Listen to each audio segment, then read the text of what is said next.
जय गुरु जी। शुक्राना गुरु जी। सारी संगत मिलकर बोलो जय गुरु जी। संगत जी, हमें कोई भी काम करना हो, चाहे काम छोटा हो या बड़ा हो, चाहे खुशी छोटी हो या बड़ी हो, हर चीज हमें गुरु जी के अंग संग रहकर करना चाहिए। जैसा कि आप सत्संग में देख रहे हैं, आशा आंटी जी, सतीश गोयल अंकल जी अपने बेटे का बर्थडे का सेलिब्रेशन गुरु जी के संग मना रहे हैं। जय गुरु जी। हमें हर एक छोटी बड़ी खुशियाँ, परेशानियाँ, दुख सब कुछ संगत जी गुरु जी के साथ हमें शेयर करना चाहिए। वो परमपिता परमेश्वर हैं, भगवान हैं, त्रिकालदर्शी परमपिता परमेश्वर महाशिव भोलेनाथ हैं, जो जगत को चला रहे हैं। जय गुरु जी। संगत जी, गुरु जी महाराज की कृपा हो जाए तो हमारा मार्ग बहुत ही सरल हो जाता है। संगत जी, भले ही विधाता ने आपके भाग्य में कुछ न लिखा हो, पर अगर किसी गुरु की आप पर कृपा हो जाए तो आपको वो भी मिल जाता है जो आपके किस्मत में नहीं है। इसलिए कहते हैं कि भाग्य लिखे मिटे नहीं, लिखे विधाता लेख, मिल जावे गुरु मेहर तो लगे लेख पे मेघ। अर्थात भाग्य में लिखा विधाता का लेख मिट नहीं सकता, पर किसी पर गुरु की मेहरबानी हो जाए तो विधाता का लेख भी दीवार की मेघ पर लटका रह जाता है और गुरु की कृपा मिल जाती है। जय गुरु जी। शुक्राना गुरु जी। ब्लेसिंग ऑलवेज गुरु जी। संगत जी, एक उम्र होती है जब सिर्फ रंग रूप ही महत्वपूर्ण होता है। एक उम्र होती है जब विचार ही महत्वपूर्ण होते हैं, और एक उम्र के बाद सिर्फ साथ ही महत्वपूर्ण होता है।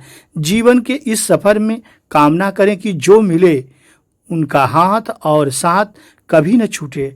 विश्वास में विष भी है और आस भी है, इसलिए विश्वास सब पर कीजिए, लेकिन सावधानी के साथ ही कीजिए, क्योंकि कभी कभी खुद के दांत भी तो जीभ को काट ही देते हैं। ध्यान रखना है कि विश्वास जितना कोई बड़ी बात नहीं है, लेकिन विश्वास बनाए रखना बहुत ही बड़ी बात है। संगत जी, कोई भी कर्म करो, बस इतना ख्याल रखना कि आप तो ऑफलाइन हो सकते हो, लेकिन परम पिता परमेश्वर गुरु जी महाराज ऑनलाइन ही रहते हैं। अगर जीवन में कामयाब होना है तो हमेशा प्रथम स्थान पर रहें, और मुस्कुराने में, प्रशंसा करने में, और सहयोग करने में, और क्षमा करने में, और अपनी गलती मान लेने में बहुत भलाई है। यही गुरु जी महाराज आज के सत्संग में सुनाते हैं। जय गुरु जी। आइए संगत जी, गुरु जी का बहुत ही डिवाइन ब्लेसिंग भरा सत्संग आंटी जी से सुनते हैं। आंटी जी आगे आपको अपनी पूरी जर्नी सुनाने वाली है कि गुरु जी कब और कैसे आंटी जी के पूरे परिवार को ब्लेस करते आए हैं। जय गुरु जी। संगत जी, गुरु जी की महिमा अपरंपार है। आइए सुनते हैं। जय गुरु जी।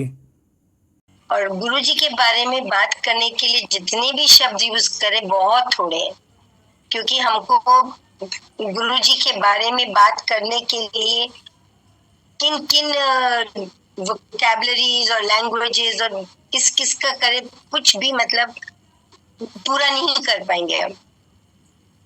कहते हम उनको जरूर है गुरु जी, मगर जो सच्चाई है वो महाशिव है, परम परमेश्वर है, परमात्मा है।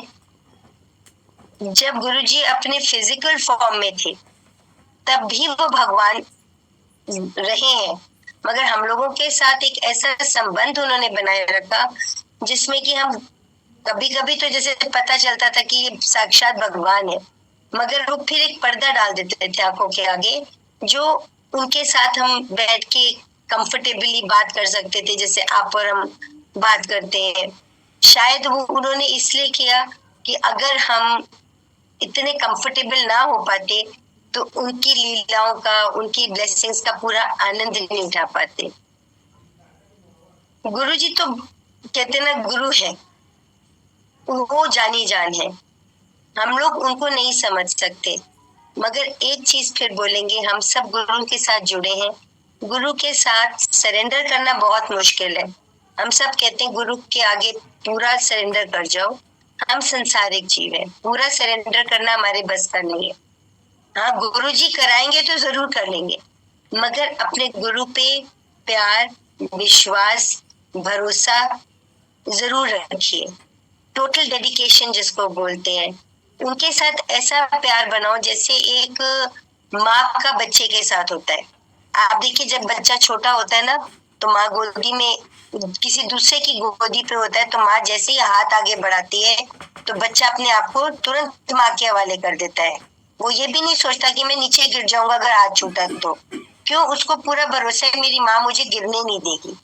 इसी तरह अपने गुरु के साथ संबंध बनाइए कि हमें पता है हमारे गुरुजी हमें कहीं गिरने नहीं देंगे, हर हाल में वो हमें संभालेंगे, हर कष्ट हर परेशानी से वो हमें निकाल के ले जाएंगे। मगर एक ही चीज हमें चाहिए, वो है प्यार और विश्वास, अपने गुरु के प्रति समर्पण। कहना बहुत आसान है, वक्त के साथ आता है। धीरे धीरे धीरे धीरे जब आप कहते ना अपनी जर्नी गुरु जी के साथ चलते हैं, तो धीरे धीरे गुरुजी भी उस विश्वास को पक्का करते चले जाते हैं और आप गुरुजी के साथ जुड़ते चले जाते हैं, उनका आनंद उठाते चले जाते हैं। बहुत कहते ना ब्लेसिंग्स हैं गुरुजी की, इतनी ब्लेसिंग्स हैं कि हम श्वास श्वास में भी अगर उनका वर्णन करें तो शायद पूरा नहीं होगा। और ये जरूर है कि देखिए, गुरुजी के साथ जब हम जुड़ते हैं तो अकेले हम नहीं जुड़ते, हमारे साथ जितने भी एसोसिएट्स हैं, फ्रेंड्स हैं, आपके कलीग्स हैं, आपके रिलेटिव्स हैं, जो भी आपके अक्वेंटेंस में आता है वो भी जुड़ जाता है। गुरुजी उसको भी ब्लेस करते हैं। लोग नॉर्मली होता है ना, कहते हैं अच्छा आप गुरुजी के जाते हो, कब से जा रहे हो?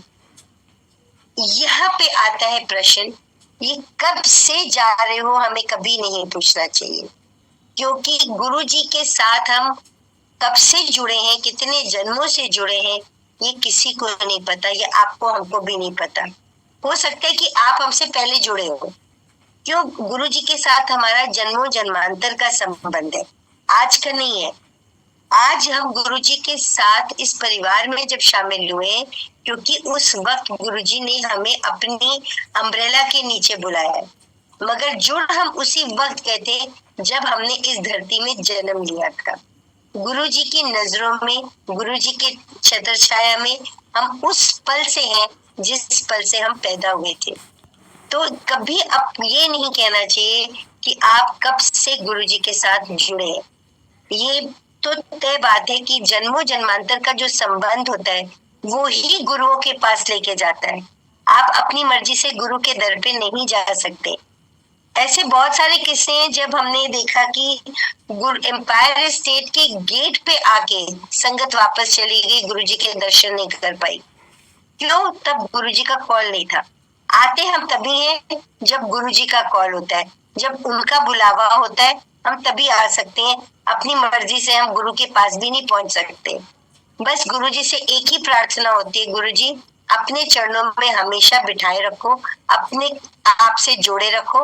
हम गलतियां करें उनको आप माफ करो, क्योंकि हम तो कलयुगी हैं, जाने अनजाने में बहुत कुछ कर सकते हैं, मगर उन चीजों को नजरअंदाज करके माफ करके आप अपने साथ जोड़ के रखो हमें।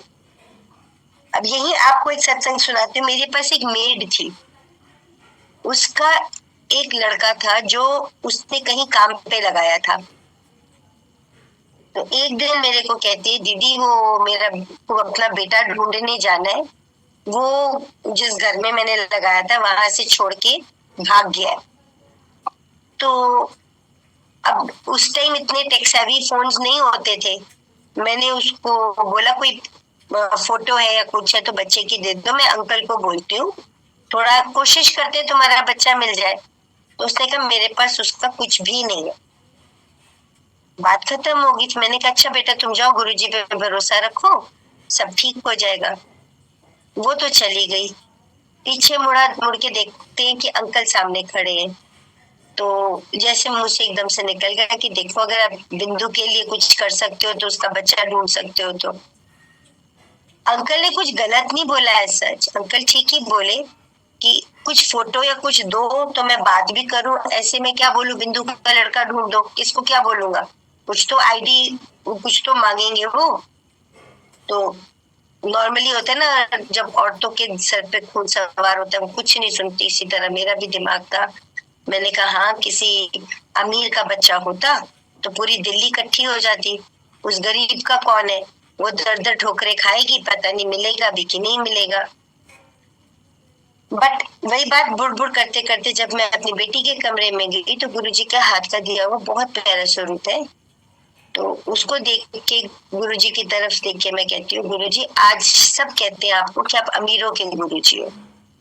आपके दर पे अब मैं तभी आऊंगी आज शाम को जब आप बिंदु का लड़का ढूंढ के दोगे। उसका तो कोई नहीं आपके सिवाय, और मेरा भी कोई नहीं। मैं आप ही को कह सकती हूँ और किसको कह सकती हूँ? अंकल भी कहते हैं आईडी चाहिए, फलाना चाहिए, जो चीज पॉसिबल नहीं है। कहते गुरुजी के साथ मैंने कह तो दिया, बट एक अंदर गिल्ट था कि मैंने गुरुजी के साथ गलत तरीके से बात करी, मुझे ऐसे नहीं कहना चाहिए था। मगर फिर वही उसके लड़के की टेंशन, सारा दिन कान फोन पे लगा रहा, मन में दुख दुख की शाम को मुझे गुरुजी के पास जाना है, और अभी तक उसका कुछ पता नहीं चल रहा। ठीक शाम को 3:45 हम 4 बजे निकलते थे गुरुजी के लिए, एम्पायर स्टेट के लिए।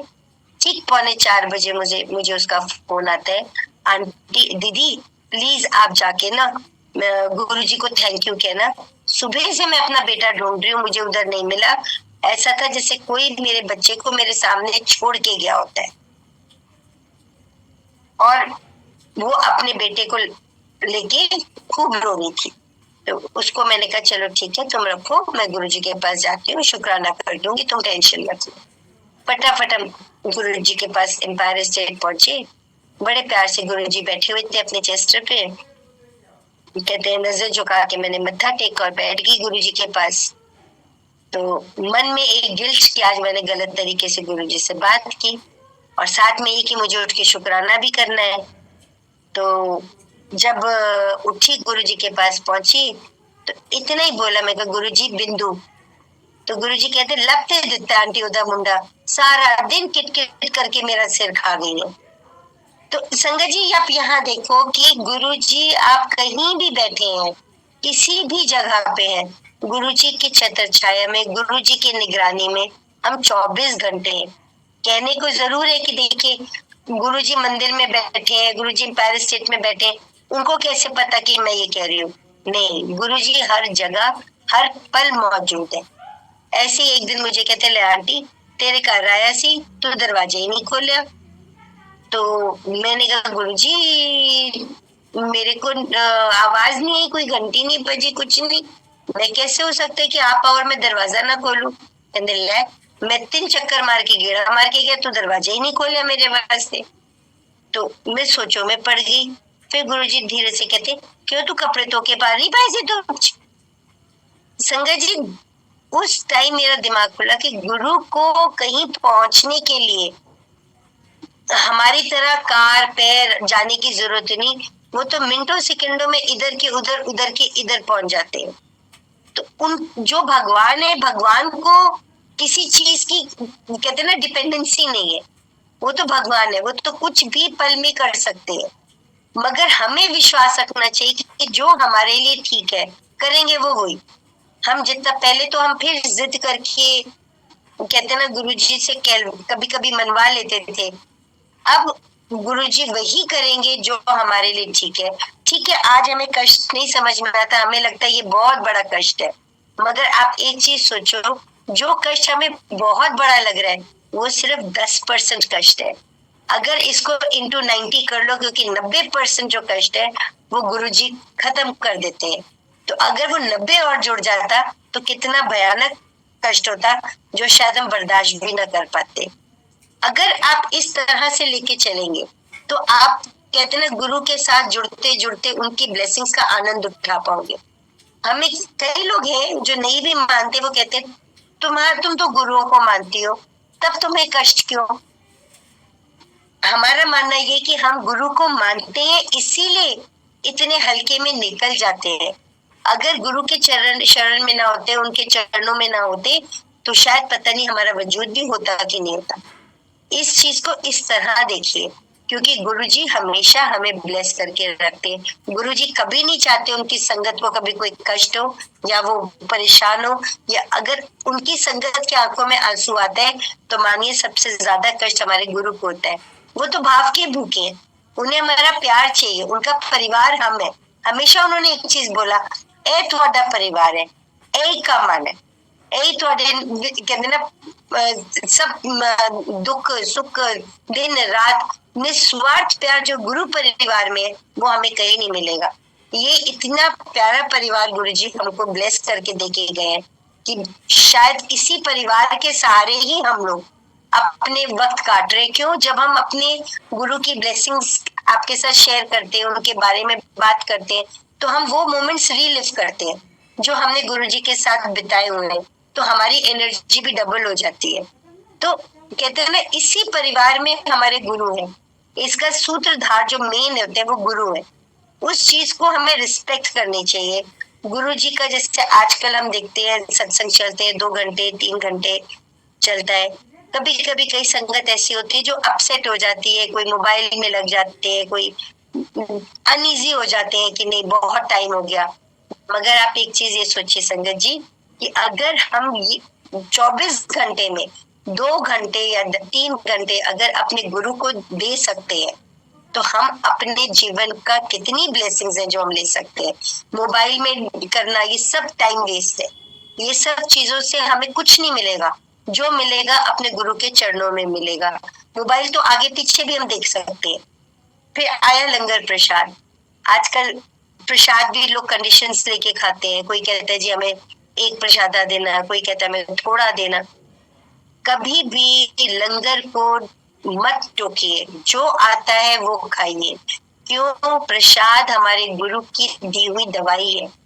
जब हम गुरु जी के पास आते हैं, हमारे कष्ट गुरु जी के पास स्कैन होते हैं, तो वो जब शब्द कीर्तन चलता है तो उसमें वो सारे कहते हैं ना हमारे कष्टों का जो निवारण है, जो मेडिसिन है, वो लंगर में डालते हैं।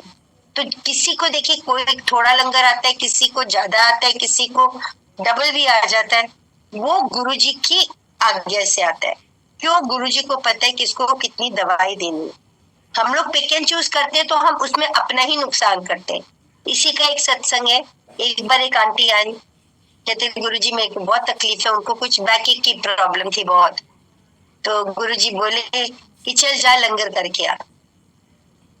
वो किसी पार्टी से आ रही थी, तो उनसे लंगर पूरा खाया नहीं गया। उन्होंने क्या किया, एक प्रसादा लेकर उन्होंने रोटी प्रसाद जो है उसमें थोड़ी सब्जी डाल के अपने पर्स में रख ली और गुरुजी के पास फटाफट चली गई।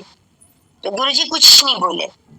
5-6 दिन निकल गए तो आंटी कहती है गुरुजी को कि गुरुजी मेरी पूरी तबीयत पीठ दर्द नहीं गई, थोड़ी सी गई है, अभी अभी है थोड़ी बाकी। तो गुरुजी हंस के बोलते हैं कि जब प्रसादी अद्धा खाएंगी, अद्धा जाके कर्ची वंड देंगी, तो फिर इलाज भी तो अद्धा ही होएगा ना आंटी। तो इससे आप समझो कि लंगर प्रसाद की अहमियत क्या है। और जो हम एक थाली में 4 लोग खाते हैं लंगर, उसका सबसे बड़ा है कि गुरुजी की नजरों में हम सब एक है। ये जो भेदभाव है ये हमने संसार में बनाए है। गुरुजी ने हमेशा कहना तुझे सारे मैनू कीड़े मकोड़ियां की तरह लगते हो, क्योंकि एक तरह लगते हैं। तो अपने आप को हमें कभी ये नहीं सोचना चाहिए कि वो बड़ा है, वो पॉलिटिशियन है, या वो पेंटर है, या वो गुरु। हम सब गुरु की संगत है। गुरु जी के लिए हम एक बराबर, कोई छोटा नहीं, कोई बड़ा नहीं, कोई अमीर नहीं, कोई गरीब नहीं, कोई नहीं, सब एक बराबर है गुरु की नजरों में। और जब गुरु जी आते हैं, जितना भी सत्संग करते हैं हम, जैसे आजकल जूम पे भी होते हैं, घरों में भी होते हैं, तो उस हर सत्संग में गुरुजी जरूर आते हैं। इस चीज को पत्थर पे लकीर मान के चलो कि अगर जैसे आज सत्संग हुआ है तो गुरुजी जरूर वहां बैठे हैं, हम सबको ब्लेस कर रहे हैं। तो अपनी सत्संग की जो मान मर्यादा है उसको हमेशा बरकरार रखना चाहिए। बाकी तो आप सब समझदार ही हो। गुरुजी के बारे में जितना भी बोलो उतना ही थोड़ा है, क्योंकि गुरुजी हमेशा यही बोलते हैं कि रब को लो, रब नु मंगो। भगवान से सिर्फ भगवान को मांगो और कुछ ना मांगो। बाकी भगवान को देने दो। और ये तो गुरुजी हमारे इतने भोले, इतने सिंपल है, उन्होंने कभी कोई कंडीशंस ही नहीं रखी।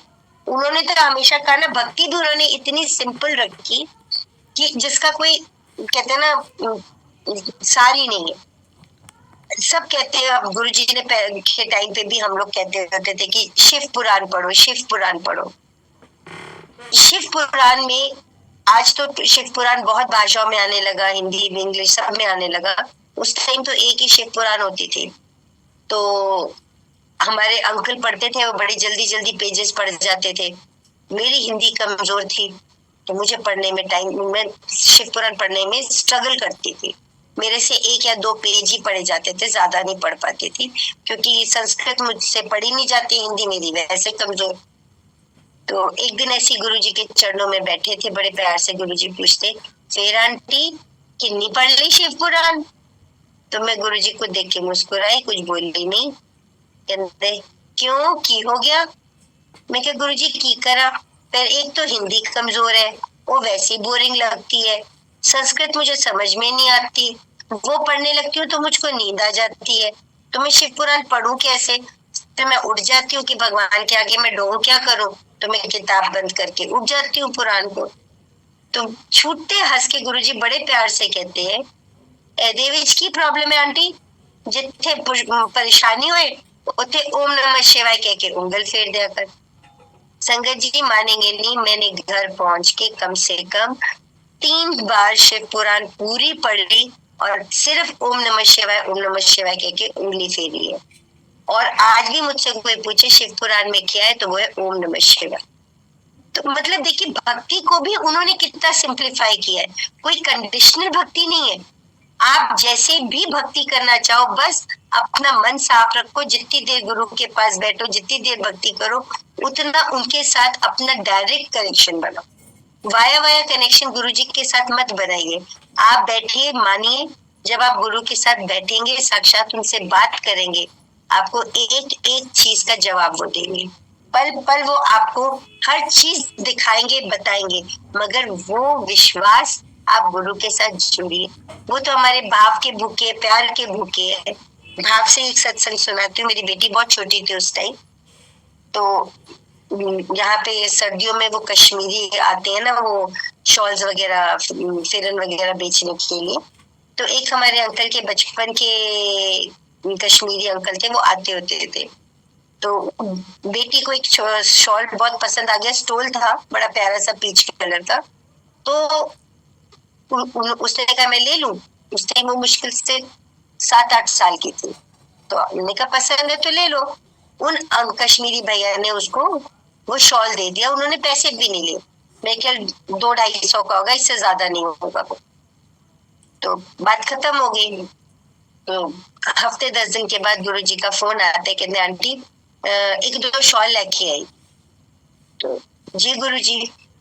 तो मैं ढूंढने लगी कि जो नए शॉल है अनयूज, वो गुरुजी के लिए निकालती हूँ।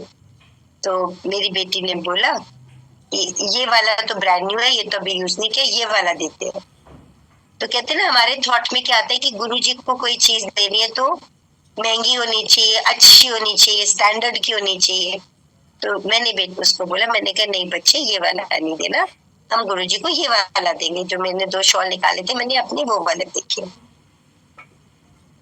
तो हम एम्पायर स्टेट चले गए, गुरु जी के साथ हमने पंजाब जाना था तब। तो बेटी ने बोला मैं अपना शॉल ले लूं, मैंने कहा ले लो। तो जैसे ही गए, गुरुजी गद्दी पे बैठे, बड़े प्यारे ब्लैक कलर का चूड़ीदार पजामा पहना हुआ, कुर्ता पजामा, बहुत स्मार्ट लग रहे, प्यारे से जैसे हमेशा लगते हैं। तो कहते हैं शॉल ले आई आंटी? मैंने कहा जी गुरुजी। मैंने आगे अपने हाथ कर दिए दोनों शॉल जिसमें थे। तो उसको कहते हैं गुरुजी, हमेशा उसको मुंडा कुड़ी कहते हैं। तो कहते हैं मुंडा कुड़ी केड़ा पावा? तो वो बच्ची थी, उसने क्या किया, अपना हाथ आगे कर दिया, जिसके ऊपर उसका पीछ वाला कश्मीरी अंकल ने जो दिया था वो वाला शॉल था। गुरुजी ने कुछ नहीं देखा, उसके हाथ से वो शॉल लिया, कंधे पे डाला, खड़े होके बोलते फिर कि वेंदा लग रहे हैं।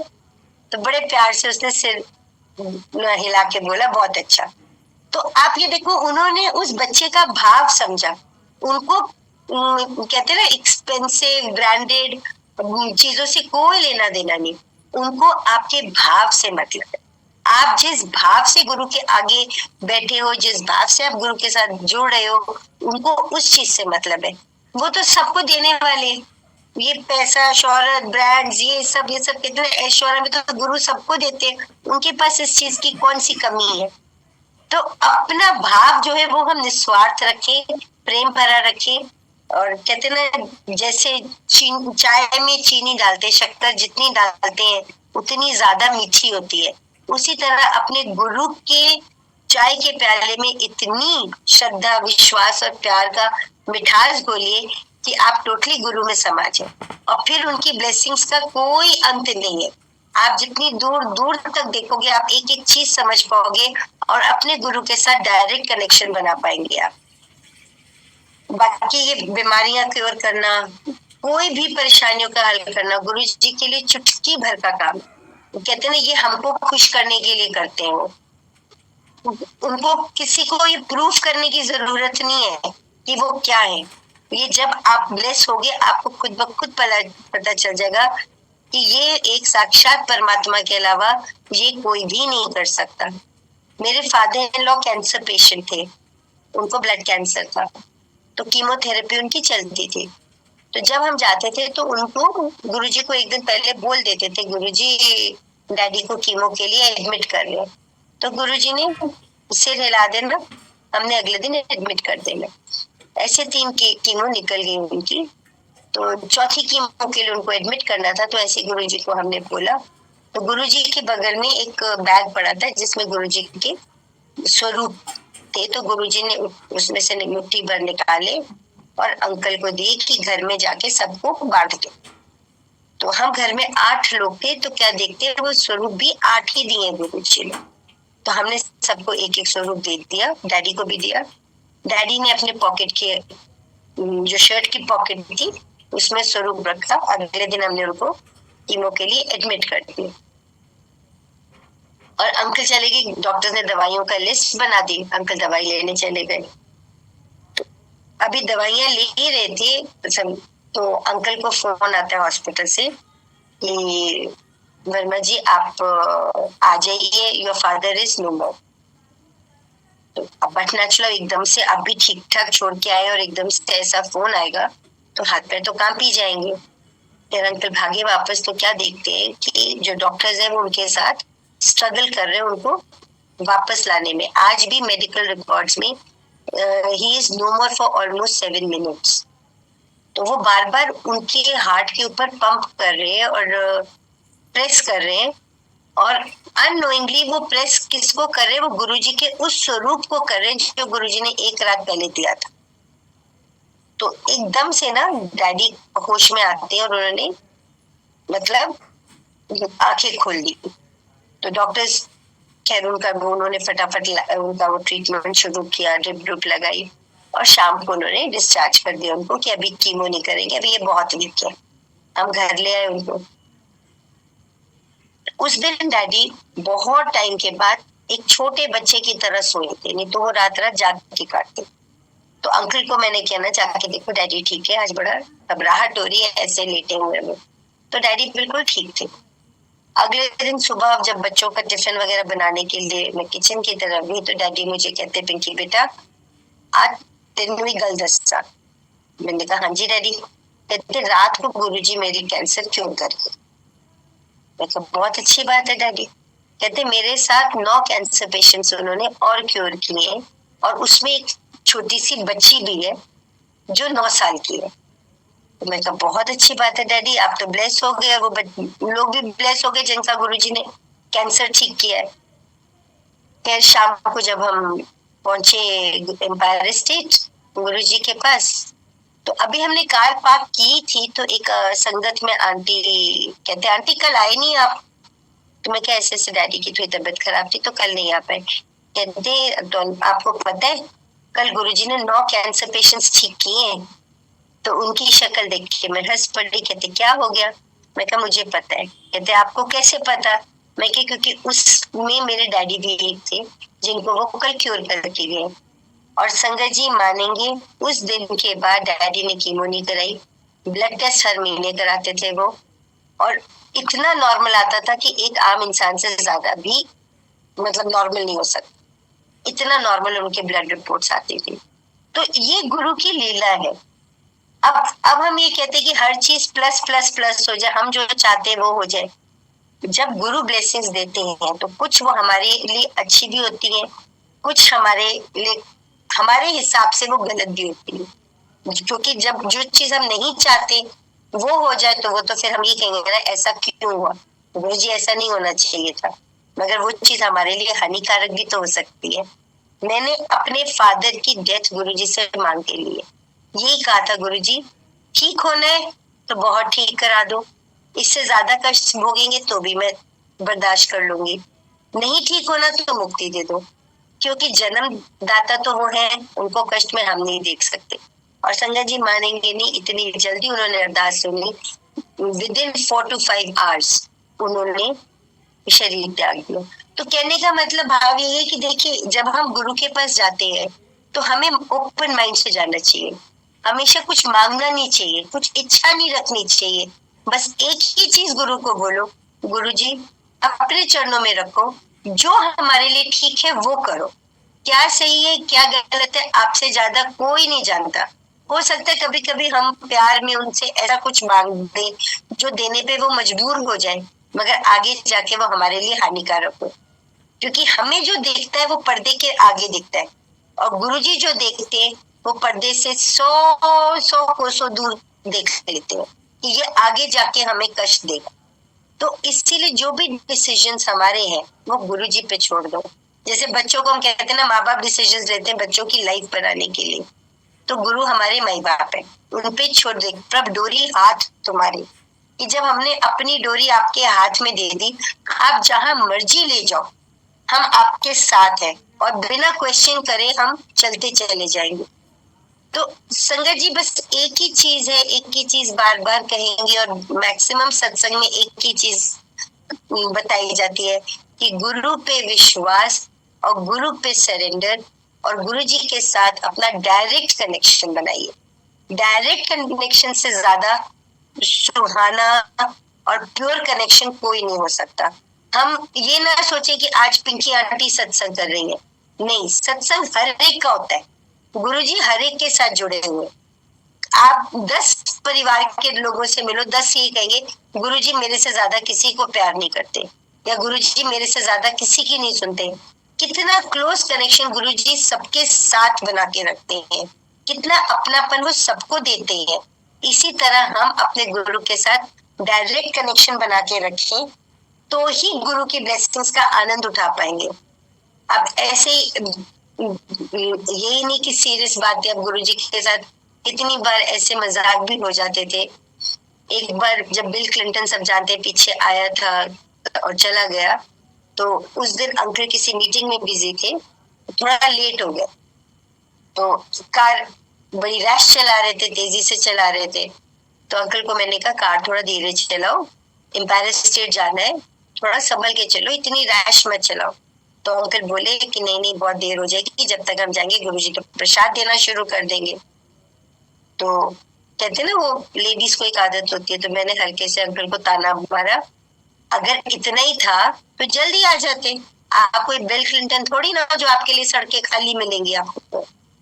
संगत जी मानिएगा नहीं, मैंने अंकल को भी इतना ही बोला, हमें सारी सड़क पता नहीं कारें थी या नहीं थी, मगर अंकल को और हमको पूरी सड़क एम्पायर स्टेट तक खाली मिली, और अंकल इतनी तेजी से वहां पहुंचे, और I think with in 10-15 minutes हम गुरुजी के पास एम्पायर स्टेट पहुंच गए थे। और जब जैसे ही एम्पायर स्टेट में एंटर किए, अभी गुरुजी ने प्रसाद बांटना शुरू नहीं किया था, प्रसाद आ चुका था, थाल आ चुकी थी गुरुजी के पास, और ऐसा लग रहा था जैसे गुरुजी वेट कर रहे। और जैसे अंकल ने मत्था टेका तो कहते अंकल को है बट देखते मेरी तरफ है, शेर वर्मा बनाता तेनू आज बिल क्लिंटन। तो आप ये देखो कितनी छोटी छोटी चीजें हैं ये, कहा मैंने उनको बोला और कहा गुरुजी ने जवाब दिया।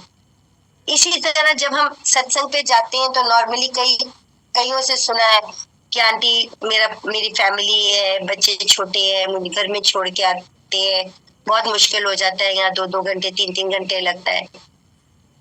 संगत जी, जब हम गुरु के पास सत्संग में आते हैं या हम अपने गुरु के साथ सत्संग से जुड़ते हैं, तो आप मानिए हमारे घर का ध्यान हम नहीं रखते। वैसे भी हम रखने वाले कौन है? रखते गुरु जी हैं। जैसे आप लोग आज सोचते हो, एक टाइम पे मैं भी ऐसा सोचती थी। तब बच्चे बहुत छोटे थे और जैसे बताया डैडी हमारे थोड़े बीमार रहते थे, तो हम भी अपना काम खत्म करके बच्चे छोड़ के हम गुरु जी के पास भाग आते थे। तो सोच आती थी कि पीछे बच्चे डैडी को ना तंग करे, बच्चों को भी देखना है, ऐसे छोड़ के हम आ जाते, रात रात रहते गुरु जी के पास। कुछ ठीक है गलत है हमें कुछ समझ में नहीं आता था। एक दिन हम जब गुरु जी के पास जा रहे थे शाम को एम्पायर एस्टेट, तो सामने एक कार जा रही थी और कार में बीच में गुरुजी, लेफ्ट एंड राइट दोनों बच्चे। तो अंकल छोटे कहते देखो पिंकी बच्चे जा रहे हैं। मैं कहा हाँ देखो गुरुजी भी साथ में, गुरुजी बच्चों को लेके जा रहे हैं। अंकल ने कार फॉलो करनी शुरू कर दी और फॉलो करते करते करते हम कुतुब मीनार तक खूब तेज चलते चले आए और एकदम से वो कार उछल हो गई। हमें पता ही नहीं चला वो कार कहाँ गई कहाँ नहीं गई। उस दिन गुरुजी ने हमको ये एहसास दिलाया कि जब आप गुरु घर में आते हो तो बच्चों का ध्यान गुरु रखते हो। आप अपने कर्म करो, आप चिंतन करो, चिंता गुरुजी पे छोड़ दो। अगर हम ही चिंता करने लग जाएंगे तो गुरुजी क्या करेंगे? फिर वो काम गुरुजी का है। अब इसी तरह का एक सत्संग है, हम गुरुजी को जब मत्था टेका तो बगल में 2 आंटियां बैठी थी, तो वो लगी हुई थी आपस में, पता नहीं क्या बात कर रही थी। तो गुरुजी छूटते कहते हैं सारा दिन तुसी आपस ਵਿੱਚ निंदा चुगली बुराइयां करते रहते हो, कभी चंगे काम भी कर लिया करो। तो चुप हो गई दोनों आंटियां। तो उनको पूछते गल दस तू इतनी अधिक दुखड़े सुननी है, कुछ कर सकनी है? तो उसने कहा नहीं गुरुजी। तो गुरुजी कहते हैं कि जब तुम लोग किसी चीज का हल नहीं कर सकते तो फिर नेगेटिविटी को क्यों बढ़ाते हो? अगर हम किसी के बारे में बोलते हैं या हम किसी की कहते हैं ना दुख अपने दुख किसी को सुनाते हैं या किसी का दुख सुनते हैं, तो उसका हमारे पास कोई हल नहीं है, उसका हल सिर्फ गुरुजी के पास है। तो हम अपने इर्द गिर्द नेगेटिविटी को क्यों लाए? हम आपस में बैठ के गुरुजी का सत्संग करें, अच्छी बात करें, तो पॉजिटिविटी फैलाएंगे तो जितनी भी नेगेटिविटी है वो अपने आप खत्म हो जाएगी।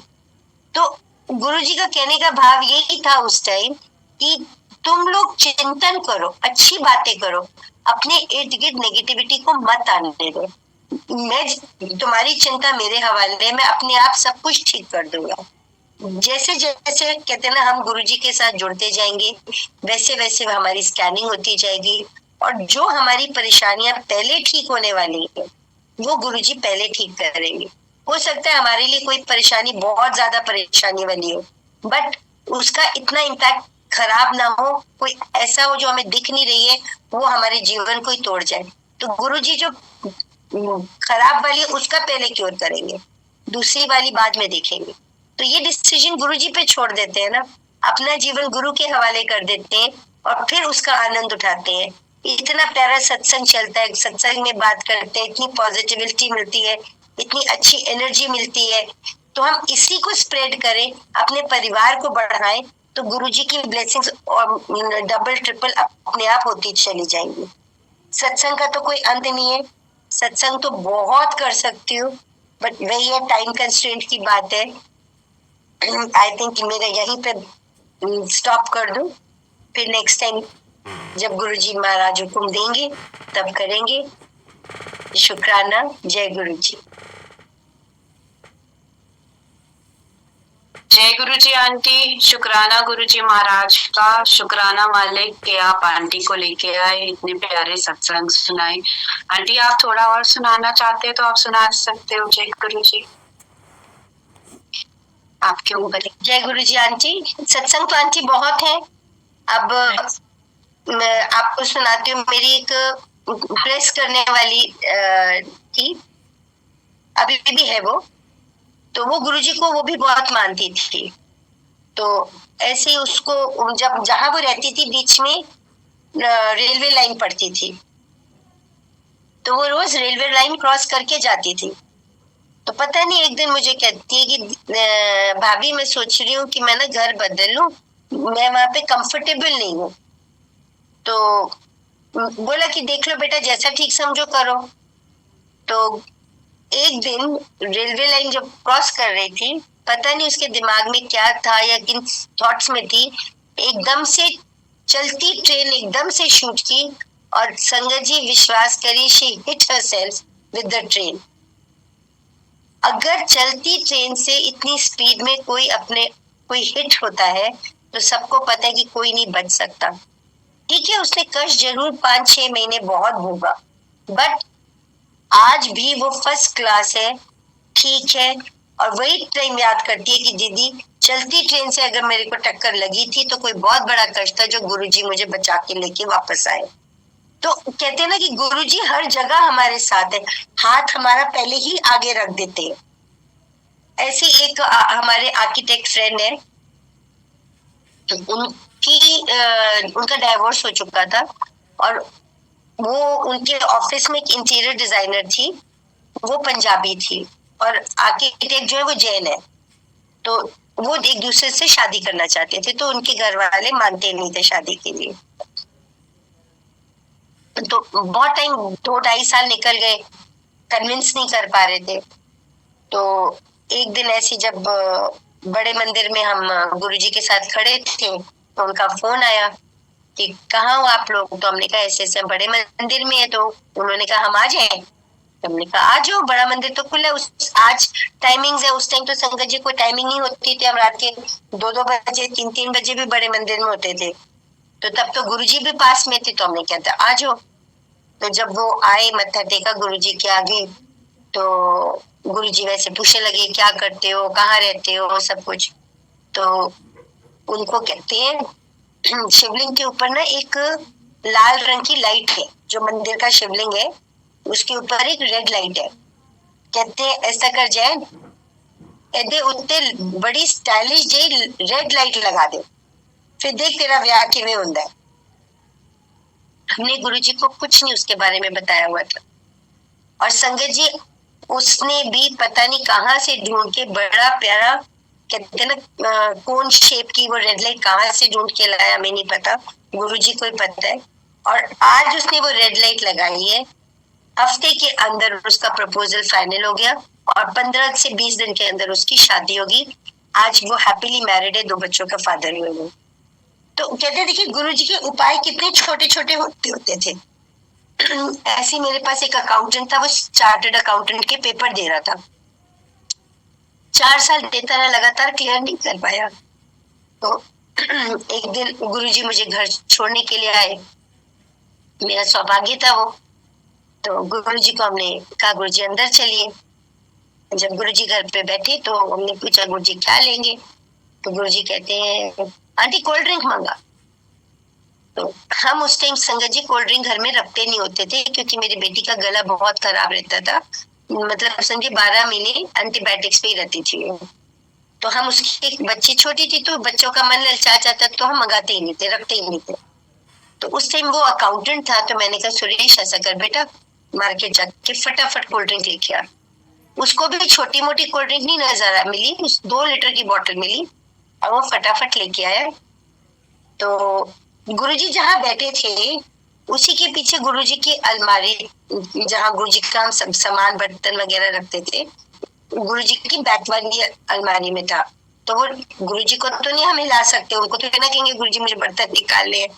तो हमने क्या किया, उस टाइम एक बेटी को किसी फ्रेंड ने उसके लेमन सेट गिफ्ट किया था, हमने उसी को वॉश करके उसमें कोल्ड ड्रिंक डाल के गुरुजी को सर्व करी। गुरुजी ने एक घूंट कोल्ड ड्रिंक पी, उसके बाद कहते मुंडा कुड़ी इधर आ, और उसको बच्ची को अपनी कोल्ड ड्रिंक और पूरी 2 लीटर की बोतल उसको दे दी और कहते सारी पी जा और किसी दिन शेयर ना करी। संगत जी मानेगी उस लड़की ने भी सारी कोल्ड ड्रिंक पी, गुरुजी का वाली प्रसाद भी पिया और आज तक उसके गले में कोई प्रॉब्लम नहीं, बिल्कुल कहते ना फर्स्ट क्लास है। जो रूटीन की कभी सर्दी जुकाम हो जाए तो हो जाए, नहीं तो उसने वो एंटीबायोटिक्स कभी खा के नहीं देखी। जिसका जिस फ्रेंड ने इसको लेमन सेट गिफ्ट किया था, उसको कोई फैमिली इश्यूज थे, उसके फादर नहीं मिल रहे थे, वो कहीं अब्रॉड गए थे, तो गुम हो गए थे पिछले 8-9 महीने से, आता पता नहीं था उनका, तो वो भी मिल गए।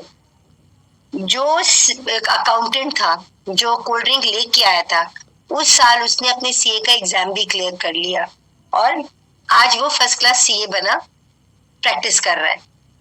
इस तरह गुरुजी ने उस दिन इतनी संगत ब्लेस की, क्योंकि गुरुजी जब आते थे सबको, अड़ोसी पड़ोसी सबको पता चल जाता था गुरुजी आए हुए, तो सब आके मत्था टेकते थे, गुरुजी की ब्लेसिंग लेते थे। कितने लोगों ने उसके बाद मेरे से गुरुजी का एम्पायर स्टेट का एड्रेस मांगा कि हमारा ये हो गया, हमने गुरुजी के पास जाना है, हमारा ये ब्लेसिंग हमको मिल गई, हमने गुरुजी के पास जाना है। तो कहते हैं ना, गुरुजी ने हमेशा एक ही चीज बोली कि जो मेरे पास आ नहीं सकता उसके पास मैं खुद जाके ब्लेस करता हूँ। तो कहने का ये नहीं कि हम कहते नहीं हमें बड़े मंदिर जरूर जाना है या हमें उधर उस मंदिर जरूर जाना है तभी गुरुजी की ब्लेसिंग मिलेगी। हम घर बैठे भी अपने गुरु को ध्याएंगे, गुरु को याद करेंगे, गुरु में समर्पण रहेंगे, तो ब्लेसिंग हमें घर बैठ के भी मिलेगी। बस एक ही चीज, आपका भाव सच्चा और सुच्चा होना चाहिए। जिस भाव से आप अपने गुरु के साथ जुड़ोगे, रिजल्ट तो उसी तरह ही मिलेगा ना। थोड़ा भाव रखोगे थोड़ा मिलेगा, ज्यादा रखोगे ज्यादा मिलेगा, क्योंकि हम उसकी ब्लेसिंग वो पूरी देंगे बट हम महसूस नहीं कर पाएंगे, हमें वो फील नहीं हो पाएगी उस ब्लेसिंग को। क्योंकि गुरु जी के चरणों में जब हम बैठे हैं तो पूरा आनंद लेने के लिए हमें अपना माइंड बिल्कुल ब्लैंक कर देना चाहिए। कहते हैं ना कि जो बाहर जहां हम जुतियां उतारते हैं, जोड़े उतारते हैं, अपना दिमाग वहीं छोड़ देना चाहिए। क्यों? जहां साइंस खत्म होती है वहां हमारे गुरु की ब्लेसिंग्स शुरू होती है। ऐसे ये तो गुरु जी के कहते हैं ना फिजिकल स्वरूप के सत्संग है। एक मेरे को विद द टाइम ऑस्टियोआर्थराइटिस की बहुत प्रॉब्लम है, सिवियर पेशेंट हूँ और बीच में मेरा चलना फिरना बिल्कुल बंद हो गया था। टोटली समझिए बेड पे थी, डॉक्टर को दिखाया, उन्होंने कहा जी इनका तो नी रिप्लेसमेंट होगा। और तो एक डॉक्टर एचओडी थे हॉस्पिटल के, वो तो बहुत ही अच्छे थे, उन्होंने कहा जी एक नी के साथ मैं दूसरा नी फ्री करवा दूंगा आपका। तो मैं नी के ऑपरेशन से बहुत घबराती हूँ, तो मेरी बेटी ने मेरी शक्ल देखी, कहती मम्मा चलो यहाँ से बाहर, हम कहीं और चलते हैं। हमने अपने फिजिशियन को, फैमिली फिजिशियन को दिखाया, उन्होंने हमें एक फिजियो रेफर करी। वो फिजियो घर आती थी, फिजियो करके जाती थी। मेरे को संगत जी मानिएगा 20% आराम आया कि मैं अपने चलने लायक हो गई। उसके बाद एक अंकल आए, उन्होंने मुझे एक दूसरे फिजियो का नंबर दिया कि आप इनसे करो, बहुत आराम आएगा। उनसे बात करी, तो जब वो आए तो गुरु जी के स्वरूप के आगे उन्होंने वही मत्था टेका, तो मुझे इशारा मिल गया कि मेरे गुरु ने अब अपना दूत भेजा है, अब मैं बिल्कुल ठीक हो जाऊंगी। और संगत जी वही हुआ, 4 साल से मैंने सीढ़ियां नहीं चढ़ के देखी थी और उसने दूसरे दिन मुझे सीढ़ियां चढ़ा दी और आज मैं 4 फ्लोर खुद चढ़ जाती हूँ, उठती हूँ, जमीन पे बैठती हूँ, कोई प्रॉब्लम नहीं, कोई ऑपरेशन नहीं। ये किसकी लीला है, किसकी ब्लेसिंग है? अपने गुरु की ब्लेसिंग है। और ये भी जरूरी नहीं है कि जैसे गुरु जी ने आज हमें ब्लेस किया तो हमारी ब्लेसिंग आज के लिए, ब्लेसिंग कभी आगे हमारे कितने भविष्य में काम आएगी वो हमें नहीं पता। इसका सत्संग छोटा सा ये करती हूँ कि मेरी बेटी छोटी थी थोड़ी, क्योंकि बीमार ज्यादा रहती थी, पढ़ाई में थोड़ी वीक थी। तो नॉर्मली लोग मार्क्स देखते हैं बच्चों के पेरेंट्स, हम मार्क्स नहीं देखते थे, हम सिर्फ प्रमोशन ग्रांटेड का कॉलम देखते थे। और बच्चों को एक आदत डाली हुई थी कि गुरुजी से पर्सनली जाके आप लोग थैंक यू करोगे और अपने रिजल्ट के बारे में बताओगे। तो बेटा तो बड़ा था, वो तो खुशी खुशी चला जाता था क्योंकि पढ़ने में बहुत होशियार था। ये थोड़ी इंट्रोवर्ट थी, तो इसको ऐसे हम गुरुजी के साथ बैठे रहे, इसको मैं कहती रही, इसने बात नहीं करी। तो जब मैक्सिमम संगत चली गई, एक आंटी और मैम थी, तो इसको मैंने इशारा किया, गुरुजी लेटे हुए थे, तो मैंने कहा बेटा गुरुजी को बताओ आपका रिजल्ट आउट हुआ है। तो इसने बड़ी धीमी तोतली आवाज में बोलती है, गुरुजी आज पास हो गई। तो बड़े प्यार से गुरुजी उठ के बैठे कहते ले फिर ते खुश है अगे पास होंदे लाले पे रहंदे सी होंदे चंगे नंबर आ गए ने। तो इससे सिर्फ सिर हिलाया। तो इसको बड़े प्यार से देख के कहते तुमने क्या करना है, बड़े होके क्या बनना चाहती हो? तो धीमी आवाज में बोलती है गुरुजी डॉक्टर बनना है मगर मुझे एग्जाम कोई नहीं देना। तो संजय जी हम लोग मैं वो जो आंटी पास में थी हम हंस पड़े क्योंकि सबको पता है डॉक्टर बनने के लिए एग्जाम देना तो बहुत जरूरी है, बिना एग्जाम के तो कोई भी नहीं बन सकता। गुरुजी ने कुछ नहीं इसको बोला बट इतने प्यार से निखारा। आज भी जब आपसे बात कर रही हूँ आपको बता रही हूँ तो गुरुजी की वो नजर वो मोमेंट मेरे आंखों के आगे ना फ्लैश कर रहा है। बात खत्म हो गई। घर जाके मैंने बच्चे को समझाया कि बेटा डॉक्टर बनना है तो पढ़ना पड़ता है, वो जो हर माँ समझाती है बच्चे को। टाइम निकल गया, गुरुजी ने समाधि ले ली, बच्ची भी पढ़ती रही, वो लॉ भी कर गई अपने एमए के बाद। करते करते डॉक्टरेट में इसने एडमिशन ले ली और लंदन चली गई अपनी बैरिस्टर की पढ़ाई करने के लिए। तब तक मेरे को कुछ याद नहीं रहा।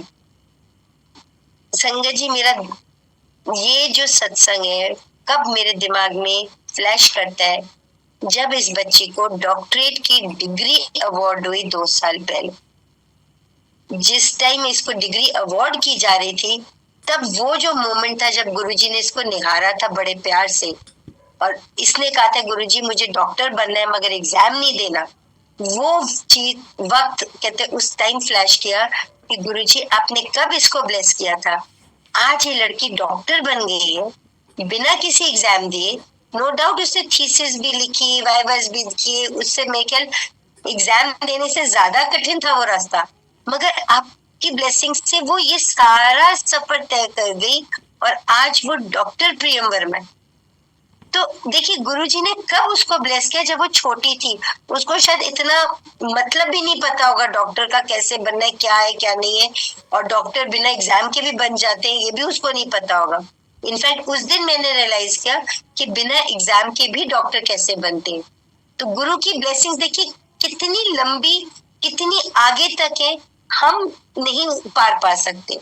हमें तो सिर्फ आज का दिखता है ना, गुरुजी कितना आगे का देखते हैं। वो हर एक बच्चे को, हर एक फैमिली मेंबर को, हर एक को खूब ब्लेस करते हैं। ऐसी बेटी लंदन में क्या कहते एक केस अटेंड कर रही थी, BMW वालों ने हायर किया हुआ था उसको। तो उसने किसी ने लोन पे कार ली थी, वो किस्तें नहीं दे पा रहा था तो कॉन्फिस्केट करनी थी वो कार वापस। तो ये BMW की तरफ से रिप्रेजेंट कर रही थी। तो उस दिन उसने जब केस करके बाद आई तो फिर बत कहती है मम्मी आज एक सत्संग सुनाती हूँ कि वो जो जिसके पास कार थी वो आदमी वाकई ही बहुत नीडी लग रहा था। लिटरली वो गिड़गिड़ा रहा था जज के आगे कि मेरी माँ बीमार है, मेरे पास और कोई कमाई का साधन नहीं है, वो मतलब मैं अकेला फैमिली मेंबर हूँ कमाने वाला, अगर आप मेरे से कार ले लोगे तो हम सड़कों पे आ जाएंगे, कोविड ने हमें बहुत तोड़ दिया है, तो प्लीज आप मुझे कुछ मौका दे दो, मेरे से कार मत वापस लो। तो कहते जज मेरी तरफ देख रहा था कि मैं कुछ रिएक्ट करूं, क्योंकि मैं BMW वालों को रिप्रेजेंट कर रही थी तो मैं फॉर में भी नहीं बोल सकती थी, उसके मेरे हाथ पैर बंधे थे, मगर उसकी शक्ल से लग रहा था कि वो वाकई जेन्युइन और सही बोल रहा है, वाकई परेशानी में। कहती मैंने कुछ नहीं बोला, मैंने सिर्फ इतना कहा गुरुजी आप मेहर करो। और जैसे ही कहते मैंने ये बात बोली गुरुजी मेहर करो, जज ने क्या अनाउंसमेंट दिया कि ठीक है मैं तुम्हें 3 महीने का टाइम देता हूँ, 3 महीने में तुम 2 महीने की किस्तें दे दो, उसके बाद तुम इंस्टॉलमेंट्स में करते जाना। अगर 3 महीने में तुमने 2 महीने की किस्तें नहीं दी तो तुम्हारी कार कॉन्फिस्केट हो जाएगी। ये है हमारे गुरु की ब्लेसिंग्स कि शायद उसको वसीला बनाया था उस इंसान को ब्लेस करने के लिए। तो आप ये भी मान के चलिए कि पता नहीं गुरुजी ने किसको ब्लेस करना है जो आपको सामने रख के उसको ब्लेसिंग दे रहे हैं, चाहे वो आपका एम्प्लॉय हो, चाहे वो आपके अंकल हो, चाहे चलता फिरता राही हो, क्योंकि गुरु की संगत तो पूरी अथाह है, वो तो पूरी फैली हुई है। इसीलिए एक ही चीज हमें गुरु की शिक्षा कि अपने आप को हमेशा नीवे होकर चलो, कभी किसी चीज का मान मत करो, एक अच्छे इंसान बनने की कोशिश करो। बाकी तो गुरुजी हमारे साथ है ही है, और वो आगे का रास्ता हमें अपने आप लेके जाएंगे। इससे मैं यही समाप्त करती हूँ। जय गुरु जी। जय गुरु जी आंटी। रियली आपके सत्संग से बहुत बहुत सारे आंसर्स मिल रहे हैं, तो आपका बहुत बहुत शुक्राना है। आपने वाकई में ठीक ही बोला है कि गुरु जी तो हमारे साथ जन्मों जन्मों से जुड़े हैं, बस इस जन्म में वो हमें डेट पता चलती है तो पता चलता है। तो आपका बहुत बहुत शुक्राना आंटी। जय गुरु जी संगत जी, जय गुरु जी महाराज जी। संगत जी, गुरु जी ने बहुत ही प्यारा अनोखा सत्संग आंटी जी से सुनवाएं। गुरु जी का लख लख शुक्राना, आंटी जी का लख लख शुक्राना। संगत जी, आइए सुनते हैं कि चरित्र बड़ा है या ज्ञान बड़ा है। गुरु जी महाराज की प्यारी प्यारी संगत जी, एक राजा पुरोहित थे। एक बार की बात है, वे अनेक विधाओं के ज्ञाता होने के कारण राज्य में अत्यधिक प्रतिष्ठित भी थे। बड़े बड़े विद्वान उनके प्रति आदर भाव और सम्मान रखते थे, पर उन्हें अपने ज्ञान का लेस मात्र छोटा सा भी अहंकार मन में नहीं था। संगत जी, उनका विश्वास था कि ज्ञान और चरित्र का योग ही अलौकिक एवं परमार्थिक उन्नति का सच्चा पथ प्रदर्शक है। संगत जी, प्रजा की बात ही क्या, स्वयं राजा भी उनका सम्मान करते थे और उनके आने पर उठकर आसन प्रदान करते थे। चाहे राजा हो चाहे वहाँ की प्रजा हो, सभी सम्मान करते थे उनका। संगत जी, एक बार राजा पुरोहित के मन में जिज्ञासा हुई कि राज दरबार में उन्हें आदर और सम्मान उनके ज्ञान के कारण मिलता है अथवा उनके चरित्र के कारण मिलता है। यह राज पुरोहित के मन में विचार आया। इसी जिज्ञासा के समाधान हेतु उन्होंने एक योजना बना डाली। योजना को क्रियान्वित करने के लिए राजा पुरोहित राजा का खजाना देखने के लिए गए। खजाना देखकर लौटते समय उन्होंने खजाने में से 5 बहुमूल्य मोती उठाए और उन्हें अपने पास रख लिए। खजानची देखता ही रह गया। राजा पुरोहित के मन में धन का लोभ हो सकता है, खजांची ने स्वप्न में भी नहीं सोचा था। उसका वह दिन उसी उधेड़ बुन में बीत गया। संगत जी, दूसरे दिन राज दरबार से लौटते समय राजा पुरोहित पुनः खजाने की ओर मुड़े तथा उन्होंने फिर 5 मोती उठाकर अपने पास रख लिए। अब तो खजांची के मन में राजा पुरोहित के प्रति पूर्व में जो श्रद्धा थी वह क्षीण होने लगी। संगत जी, तीसरे दिन जब पुनः वही घटना घटी तो उसके धैर्य का बांध टूट गया। उसका संदेह इस विश्वास में बदल गया कि राजा पुरोहित की नीयत निश्चित ही खराब हो गई है। उसने राजा को इस घटना की विस्तृत जानकारी दी। इस सूचना से राजा बहुत आहत हुआ। उसके मन में राजा पुरोहित के प्रति आदर भाव की जो प्रतिमा पहले प्रतिष्ठित थी वह चूर चूर होकर बिखर गई। संगत जी, चौथे दिन जब राजा पुरोहित सभा में आए तो राजा पहले की तरह न सिंहासन से उठे और न ही उन्होंने राजा पुरोहित का अभिवादन किया। यहाँ तक कि राजा ने उनकी ओर देखा तक नहीं। राजा पुरोहित तत्काल समझ गए कि अब योजना रंग ला रही है। उन्होंने जिस उद्देश्य से मोती उठाए थे वह उस उद्देश्य अब पूरा होता नजर आने लगा था। यही सोचकर राजा पुरोहित चुपचाप अपने आसन पर बैठ गए। राजसभा की कार्रवाई पूरी होने के बाद जब अन्य दरबारियों की भांति राजा पुरोहित भी उठकर अपने घर जाने लगे तो राजा ने उन्हें कुछ देर रुकने का आदेश दिया। सभी सभासदों के चले जाने के बाद राजा ने उनसे पूछा, सुना है आपने खजाने में कुछ गड़बड़ी की है? इस प्रश्न पर राजा पुरोहित चुप रहे तो राजा का आक्रोश और बढ़ गया। इस बार वे कुछ ऊंची आवाज में बोले, क्या अपने खजाने से कुछ मोती उठाए हैं? राजा पुरोहित मोती उठाने की बात को स्वीकार कर लिया। संगत जी, राजा का अगला प्रश्न किया, आपने मोती उठाए और कितनी बार? वे मोती कहाँ हैं? राजा पुरोहित ने एक पुड़िया जेब से निकाली और राजा के सामने रख दी। जिसमें कुल 15 मोती थे। राजा के मन में आक्रोश और दुख और आश्चर्य के भाव एक साथ उभर आए। राजा बोले, राजा पुरोहित जी, आपने ऐसा गलत काम क्यों किया? क्या आपको अपने पद की गरिमा का लेस मात्र भी ध्यान नहीं रहा? ऐसा करते समय क्या आपको लज्जा नहीं आई? आपने ऐसा करके अपने जीवन भर की प्रतिष्ठा खो दी। आप कुछ तो बोलिए, आपने ऐसा क्यों किया? संगत जी, राजा की अकुलाहट और उत्सुकता देखकर राजा पुरोहित ने राजा को पूरी बात विस्तार से बताई तथा प्रसन्नता प्रकट करते हुए राजा से कहा, हे राजन, केवल इस बात की परीक्षा लेने हेतु कि ज्ञान और चरित्र में कौन बड़ा है, मैंने आपके खजाने से मोती उठाए थे। अब मैं निर्विकल्प हो गया हूँ। यही नहीं, आज चरित्र के प्रति मेरी आस्था पहले की अपेक्षा और अधिक बढ़ गई है। कुछ पल ठहर कर राजा पुरोहित ने आगे कहा, आपसे और आपकी प्रजा से अभी तक मुझे जो प्यार और सम्मान मिला वह सब ज्ञान के कारण नहीं अपितु चरित्र के कारण था। आपके खजाने में से सबसे अधिक बहुमूल्य वस्तु सोना चांदी या हीरा मोती नहीं बल्कि चरित्र है। अतः मैं चाहता हूं कि आप अपने राज्य में चरित्र संपन्न लोगों को अधिकाधिक प्रोत्साहन दें ताकि चरित्र का मूल्य उत्तरोत्तर बढ़ता रहे।